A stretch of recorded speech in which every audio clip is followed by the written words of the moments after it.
We live in a time where relationships are deeply emotional, whether it's how much you love them, how attracted you are to them, all of that fuzzy stuff. But when it comes to being accountable, when it comes to being answerable, when it comes to living within checks and balances so that not one partner has more power than the other, but we're able to have a clear viewpoint of where we stand in this relationship and also where we're going. And an added caveat to that, I know about what happened in the past as well. Please don't ever ask me what my body count is, okay? I don't know. I'd be lying. He never asked my body count, never did anything like that, but I'm like, anything that I did before you just honestly shouldn't matter. And God forbid a man was to ask me my body count.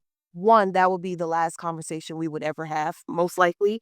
And two, I'm gonna lie. Because people's past can come up on you, creep up on you at the most inconvenient time. If I'm curious to know about your past and you don't want to tell me about your past, then that is a red flag. That's showing you that that person does not want to be accountable. Another aspect to people that lack accountability is that they are masters and experts on blaming you for how they feel. They do not have any emotional regulation, and because of that, they depend on you to regulate their emotions. So they constantly want you to do things to make them feel better. And if you do not do the things that they want you to do, then they have the excuse to feel bad. This is emotional dysregulation. And when you are in relationships like this, the issue is when it comes to facts and figures, being answerable, you won't be able to get that because when people lack accountability, this is a telltale sign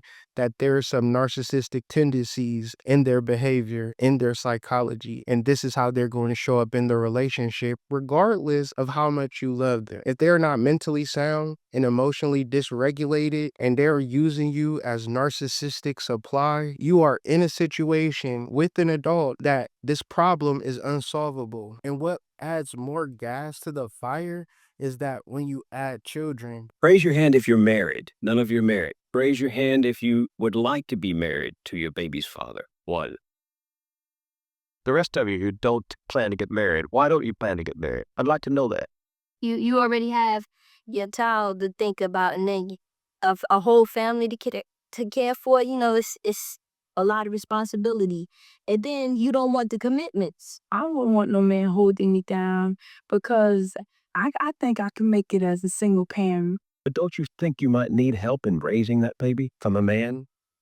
not really. And usually you have children with somebody that you don't want to actually be in a relationship with because the reason that you had sex was not because you were answerable, because he was answerable. The reason that people have sex in modern times is because of attraction, because of love, because of a deep emotional connection. But none of these things are accountability. And how do we solve the problem and how do we raise our children effectively? That's why there are millions of families in family court because two grown adults couldn't come to a resolution because within that relationship, there are no checks and balances, and checks and balances are the hallmark to being accountable. And then when you institute accountability to the person that lacks accountability, they don't reflect on it and be like, that's a good idea. What they generally do is then view that accountability that you inserted as an attack. When you're starting a relationship, make sure you're choosing a partner